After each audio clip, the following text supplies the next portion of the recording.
Hi guys, magandang gabi sa inyo lahat. And ngayon actually may nag-message sa atin kaya sabi ko, "Uy, gawa ko ng i-apply natin." Maganda yung niya and kaso may nakita lang ako kasi threaded ito. Ito siya. Yan, naka-thread siya. Meaning, napalitan ko na ng ganitong screw. May maliit pa na screw, ito siya. Ganun pa rin. Ito. Para at least actual na nakikita natin. Yan, ito kaliit, kaiksi, mahaba at yung sakto, medium sa size nila, no, sa mga sizes. Ganun pa rin. Sabi ko baka makita ko sa inyo yung ibig kong sabihin. Naka-trade siya kasi. Tapos naglagay ako dito ng ito, yung palatandaan. Ano yung purpose ng palatandaan? Halimbawa, magaling option na sinabi niya eh. Instead of magpapadagdag pa ako dito ng thread para malagay ko to. Isang option din to. Alright, so kung kasya sana, tapos pwede ko ilagay ito kasi kahit na hindi tugma, pwedeng ganyan lang siya. Tapos ito yung maglalak. Kaso hindi, ano siya, parang loosen. Okay, ayan, ito na to aning tawag. Fit na siya. And okay. So ito yung ano niya. Ayan Ayan, dyan siya So dapat ganito siya. Ayan makita nyo may nilagay akong lapis dyan. Tapos may lapis dito. Ibig sabihin yun yung palatandaan niya na sakto ito. So hanggang dito. Ayan, para sakto yan. Problema, ganyan siya. So, tanggalin natin to Nilagyan na tayo itong yung palatandaan. Nangyari. Okay. Kasi makita nyo guys, ayan medyo maluwang. Ayan. So, kahit na gaganunin ko siya, ganun pa rin nangyayari. Ay, hindi pa to hindi pa to lahat nakapasok. Ayan Kahit na ilagay ko siya, halimbawa, yan, ganyan. Tapos, okay. Isisentro natin dito kung saan yung palatandaan ganun. Ayan, tapos sigpitan ko siya para sigurado na hindi dyan lang siya. Ayan. Tapos push ko pababa para sigurado. Ayan. Tapos lock natin. Ayan hindi ko pinupush ko siya pababa. At the same time nilala ko. Ayan makita ninyo. Ayan pa yung guhit. Concern. Bawa. Ayan. Ayan tapos na thread sa taas. Dito sa baba, ayan. Kahit ilang ilang mga allen screw na yung nilagay ko. Ayan. Diyan siya naglalak dito. So hindi pwede kasi tabingiti pa. So isa sa mga nakita ko dito, options is damihan ko ng thread dito. Kaso manipis na to, banda, baka maputol. Ang ganda lang kasi kung maraming thread dito ay malagay natin to. Or hindi talaga, ayan kasi mayroong thread to Yung purpose naman ng thread siguro para na hindi umikot to. Hindi talaga, wala akong choice, maglalagay ako ng isang allen sa loob. Para yun yung magiging lock niya na hindi siya gumalaw. And nangyayari nito, ayan may thread nangyayari nito guys, kasi pagbabawasan ko naman dito para maging sakto, pawamasin natin or lihain natin ayun yung guhit So pagbabawas ako dito, maging manipis na siya. Ayan. So tapos kung mano-mano, natin alam kung maging tama, baka masira ako pa. Kaya pwede tayo magpagawa nito. Kaso siyempre sa ano na naman, di ba? Bayad. Isa kasi na maganda din to, yung itong type. Kasi pwede ikotin. So yung gagawin ko na lang, gagawin na lang natin is ito. Isirahin ko na lang yung yung thread para na matry natin kumana. Bagay nabayaran ko naman ito guys, hindi ko na i-return to. Wala akong sabi. Ang ganda. Ito lang yung part na to. Natin. Ibalik ako na lang kayo. Ayun guys, salamat dito sa file na to. Sa tawag sa akin balag, tawag. So, ayan medyo lang. May thread pa rin siya pero pwede ko na ikutin. Ayan makita niyo. Ayan, yung lapis. Tapos ayan, matibay na. So, ilak nyo lang ganyan. Ayan. Tapos, maglalagay ako dito ng isang screw para sigurado. Ayan. Tingnan natin kung kumusta yung naging result. Kaya guys, malaga na meron kayong gamit, tapos huwag nyong ahatin. Advice ko, dahan-dahan, especially sa mga baguhan, yung mga nagtatrabaho, yung parang walang idea, nagtatrabaho sa call center, yung walang talaga, yung mga techie, yung mga geek, na walang idea sa mga machines, paano gamitin yung mga tools, mga allen, maganda na mag-search muna kayo at bumili kayo ng proper na tools. Yan. Halimbawa, instead na ganitong gamitin niyo, gumamit kayo ng screwdriver dito sa mga allen, siyempre masisira, di ba? Tingnan natin kung saktong-sakto na.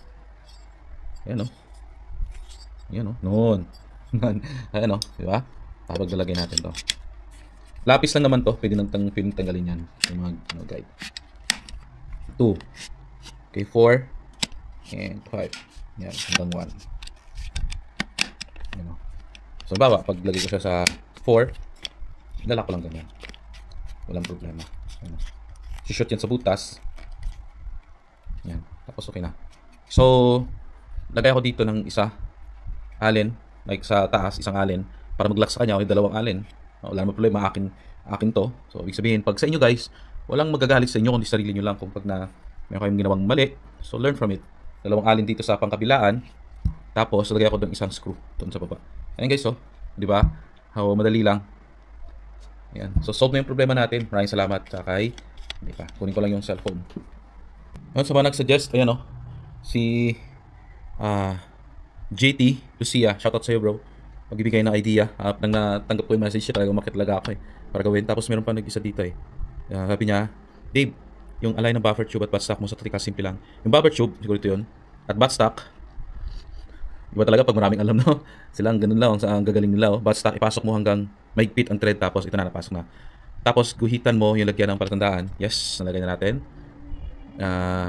Kung saan siya na-align, tapos tanggalin at luwagan yung screw sa loob ng tactical sa buffer tube, iikot. Ito yung buffer tube siguro, iikot yung saan yung align niya. Yun ang ginagawa ko sa akin. Salamat para sa Phoenix Tactical Airgun Philippines.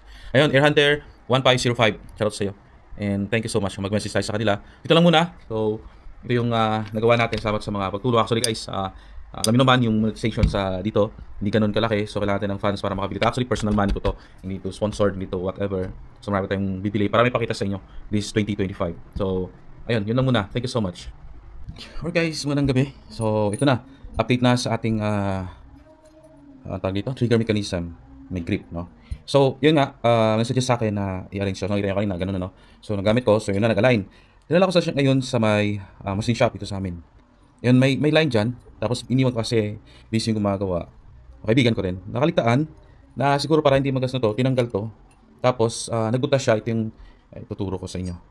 Okay, ito yung butas niya. Tapos ano yan, lagos yan. So anong nangyari, hindi dito hindi siya na-align ganyan. So nangyari yung ganun pa rin, ganun. Sabi ko wala na. So ginawa ko, kasi hapon na, nagbutas na ako dito, pero wala akong pan-thread kasi nga nagpagawa ko kasi wala akong gamit pa doon.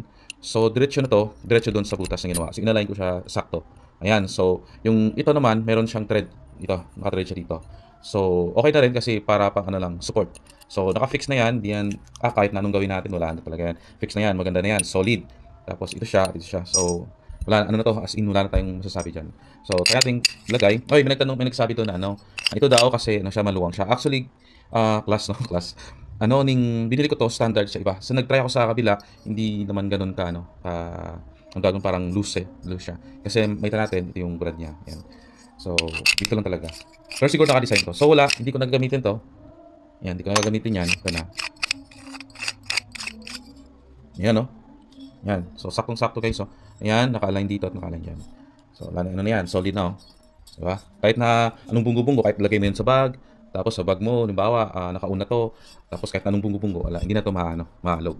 So, tingnan natin. Tapos, nilagyan ko dito ng alin, ayan. Kasi may makapal naman. So, ilang mm kaya to? 1, 2, 2.5 to 3 mm. So, estimate lang yan. So, lock na natin. Ayan. Solid. Sa kabila. Maganda pag nagpaplano ako bumili ng mura lang naman kasi aluminum din naman to, di ba? Plano ako bumili ng mga pang hand tap. Yan, hand tap para na tayo nang mag-hand tap. Kung may time tayo, di ba? Yan. Okay, tapos alam pa natin. Next is, ilagay muna natin to. Bago natin ilagay to, ilagay natin yung So, nakabili ako ng dalawang stainless steel. Ayan, panglaksa. Unlike dati na steel lang siya. Tapos ito, nilagay natin to. Hindi na ako nagdagdag ng butas dito kasi sabi ko, okay na itong isa. Ayan. Ready na yan. Ready to go. Ayan. So, ganun siya. Ayan. Ayan. Tapos, maglalak yan doon sa ayan. Ready yan. So, tanggalin na natin. Okay, nagtok na. Showbook lock na kasi. May pa tayong gawa. So, lalagay natin to. Ayan. Lalagay ko lang to guys, ha. Okay. Saglit. Ano ba yan? Oo. Ay, mali. Di pa pala. Ayan. Alam ko na guys, bakit parang mayroong ganyan. Kasi dito sa loob, mayroong thread pala. Ayan, makikita ninyo. Ayan, mayroong thread siya. Hindi sa labas yung thread, pati sa loob, kaya gumagano. Pero pag wala yan, hindi magagano. Ayan. So, lagay na natin. Pero bago yan, teka, ano ba? Ito. Okay. Kasi, try muna natin. Kasi, darating pa yung receiver, paano hindi natin magtanggal. Okay. Mag-test lang muna tayo kung wala tayong problema dito sa baba. Okay lang naman yung dito yan eh. Yan. So, okay, tanggalin natin yan. Ayan. Tapos, sakto lang yan, oh. Ayan. Saktong-sakto lang. Tapos, lalagay ko na itong, ito.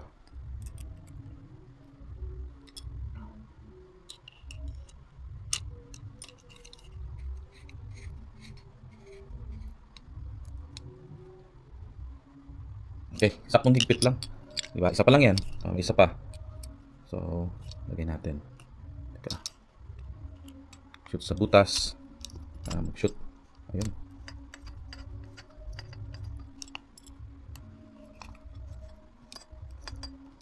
Mag-shoot at mag-lock. Ayaw pa. Bakit ayaw? Ayaw ah. Pause ko muna. Alright guys, magandang gabi. So, ito na. Update na sa ating tawag dito, trigger mechanism. May grip, no? So, yun nga, nag-suggest sa akin na i-arrange. So, nakita nyo kanina, ganun na, no? So, nagamit ko. So, yun na, nag-align. Dinala ko sa ngayon sa may machine shop ito sa amin. Yun, may line dyan. Tapos, iniwan ko kasi busy yung gumagawa. Kaibigan ko rin. Nakaligtaan na siguro para hindi magas na to, tinanggal to. Tapos, nagbutas siya. Ito yung, ituturo ko sa inyo. Okay, ito. Ito yung butas niya. Tapos, ano yan, lagos yan. So, anong nangyari, hindi dito, hindi sinalign ganyan. So, nangyari yung, ganun pa rin, ganun. Sabi ko, wala na. So, ginawa ko, kasi hapon na, nagbutas na ako dito, pero wala akong pan-thread, kasi nga nagpagawa ko kasi wala akong gamit pa doon. So, diretso na to, diretso doon sa butas na ginawa. So, inalign ko siya sakto. Ayan, so, yung ito naman, meron siyang thread. Ito, naka-thread siya dito. So, okay na rin kasi para pang lang, support. So, naka-fix na yan. Di yan, kahit na anong gawin natin, wala na talaga yan. Fix na yan, maganda na yan, solid. Tapos, ito siya, ito siya. So, wala na to, as in, wala na tayong masasabi dyan. So, kaya ating lagay. Oy, may nagsabi to na, ito daw kasi, siya, maluwang siya. Actually, class. Binili ko to standard sa iba. So, nag-try ako sa kabila, hindi naman ganun ka, ang gagawin parang loose siya. Kasi, may natin, ito yung brand niya. Yan. So, dito lang talaga. Pero siguro naka-design to. So, wala, hindi ko nagagamitin to. Yan, hindi ko nagagamitin yan. Ito na. Yan, no? Yan. So, saktong-sakto guys. So, yan, naka-align dito at naka-align dyan. So, ano na yan? Solid na, oh. Diba? Kahit na anong bunggo-bunggo, kahit lagay mo yan sa bag, tapos sa bag mo, halimbawa, nakauna to, tapos kahit na anong bunggo-bunggo, wala, hindi na to mahalog. So, tingnan natin. Tapos, nilagyan ko dito ng alin. Ayan. Kasi may makapal naman. So, ilang mm kaya to? 1, 2, 2.5 to 3 mm. So, estimate lang yan. So, lock na natin. Ayan. Solid. Sa kabila. Maganda pag nagpaplano ako bumili ng mura lang naman kasi aluminum lang naman to, di ba? Plano ko bumili ng mga pang hand tap. Yan, hand tap para na tayo nang mag-hand tap. Kung may time tayo, di ba? Yan. Okay, tapos alam pa natin. Next is ilagay muna natin to. Bago natin ilagay to, ilagay natin yung So, nakabili ako ng dalawang stainless steel. Ayan, pang-lock sa, unlike dati na steel lang siya. Tapos ito, lalagay natin to. Hindi na ako nagdagdag ng butas dito kasi sabi ko, okay na itong isa. Ayan. Ready na yan. Ready to go. Ayan. So, ganun siya. Ayan o. Ayan. Tapos, maglalak yan doon sa, ayan. Ready yan. So, tingnan na natin. Okay, nagtok na. Chobok lock na kasi. Dapat tayong gawa. So, lalagay natin to. Ayan. Lalagay ko lang to guys, ha. Okay. Saglit. Ano ba yan? Oo. Ay, mali. Di pa pala. Ayan. Alam ko na guys, bakit parang mayroong ganyan. Kasi dito sa loob mayroong thread pala. Ayan, makikita niyo. Ayan, mayroong thread siya. Hindi sa labas yung thread, pati sa loob kaya gumagano. Pero pag wala yan, hindi magagano. Ayan. So, lagay na natin. Pero bago yan, yeah. Ano ba? Ito. Okay. Kasi, try muna natin. Kasi, darating pa yung receiver, paano hindi natin magtanggal. Okay. Mag-test lang muna tayo kung wala tayong problema dito sa baba. Okay lang naman yung dito yan eh. Ayan. So, okay, tanggalin natin yan. Ayan. Tapos, sakto lang yan, oh. Ayan. Saktong-sakto lang. Tapos, lalagay ko na ito.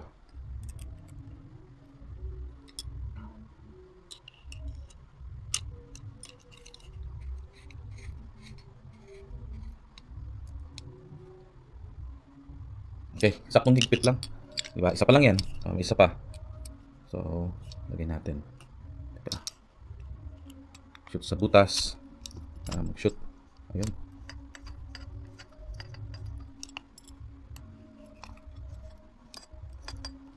Mag-shoot at mag-lock. Ayaw pa. Bakit ayaw? Ayaw ah. Pause ko muna. Okay. Ayan guys, so actually, yung isa nakapasok na. Yung isa hindi pa.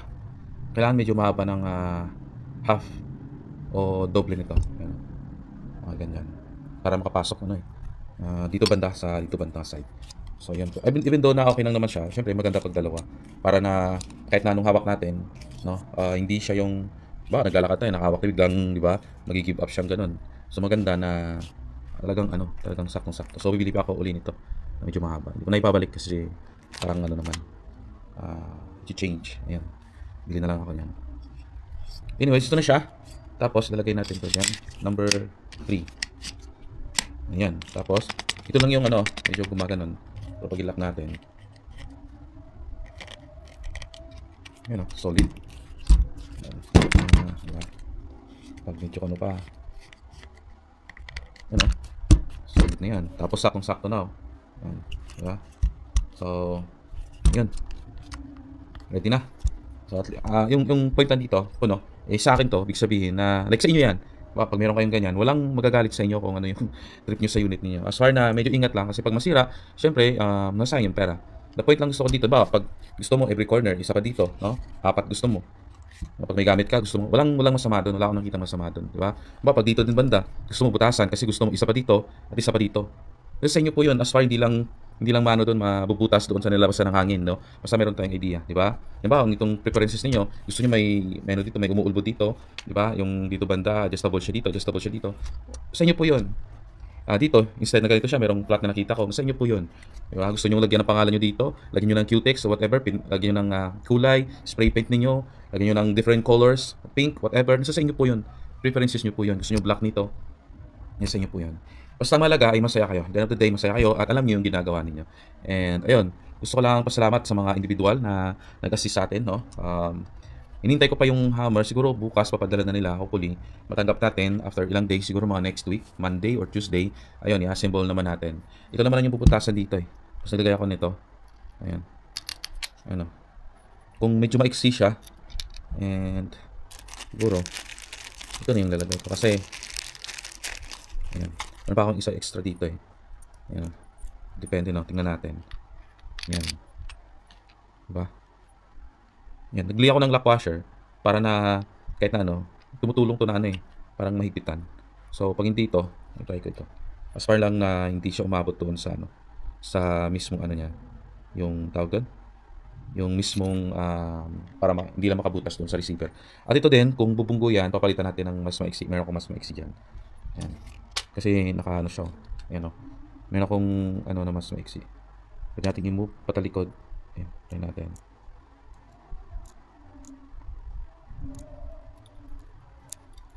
Ayan. Dapat naka-flat siyang ganun.